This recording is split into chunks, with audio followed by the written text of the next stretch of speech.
cerita inspiratif. Pernah nggak sih kamu datang ke suatu acara atau nongkrong di tempat baru, terus cuma bisa diem sambil nunduk lihat HP? Bukannya ngobrol, malah scroll timeline biar kelihatan sibuk?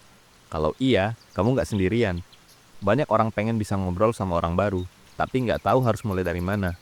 Takut salah ngomong, takut nggak nyambung, atau takut malah dicuekin. Nah, cerita ini tentang seseorang yang rasain hal serupa. Tapi hari itu, dia mutusin buat lawan rasa takutnya. Dan dari satu obrolan kecil, hidupnya pun berubah. Kesepian di tengah keramaian. Rina selalu merasa canggung saat harus datang ke acara yang isinya orang-orang baru. Bukan karena dia tidak ramah, tapi karena setiap kali mau mulai bicara, pikirannya penuh dengan pertanyaan. Aku harus ngomong apa ya? Kalau mereka nggak nyambung gimana?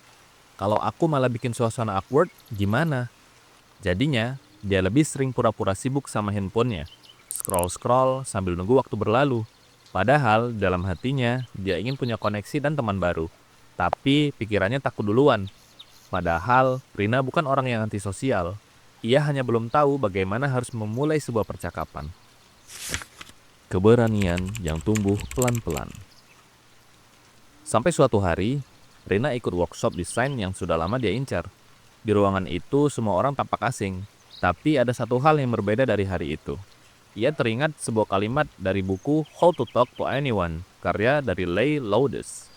Setiap orang suka membicarakan dirinya sendiri, jadi kalau bingung harus ngomong apa, tanyakan tentang mereka. Rina menarik napas dengan dalam. Lalu ia menoleh ke peserta di sebelahnya dan bertanya dengan pelan. Kak, ikut workshop ini dari mana ya taunya? Pertanyaan yang sederhana, tapi itu jadi titik balik. Mengalirnya percakapan, mengalirnya rasa percaya diri. Ternyata, lawan bicaranya cukup terbuka. Dari satu pertanyaan, obrolan pun mengalir.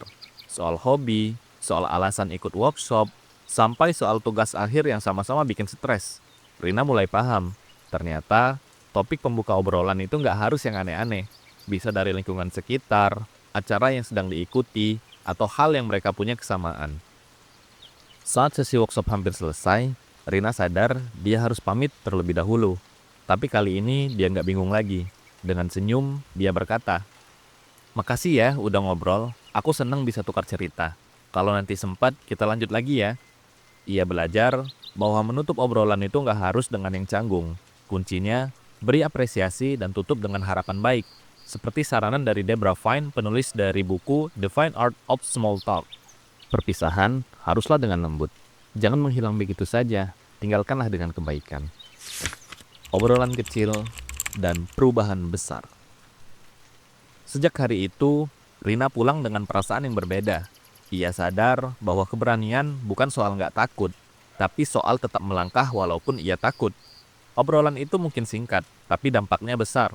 Ia mulai terbiasa membuka percakapan, belajar mendengar, dan percaya pada dirinya sendiri.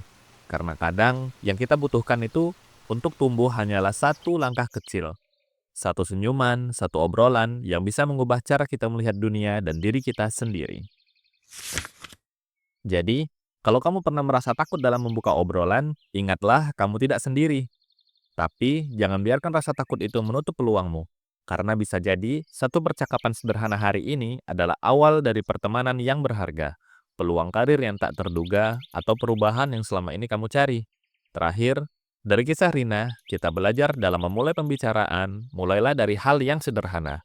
Tidak perlu kata-kata yang indah, cukup kenalan dan tanya hal umum seperti alasan hadir di suatu tempat.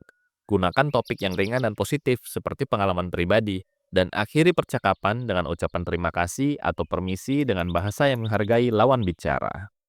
Terima kasih sudah menonton. Jika kalian merasa video ini bermanfaat, jangan lupa untuk like, share, dan subscribe agar semakin banyak orang yang bisa mengambil hikmah dari kisah ini. Sampai jumpa di cerita inspiratif selanjutnya.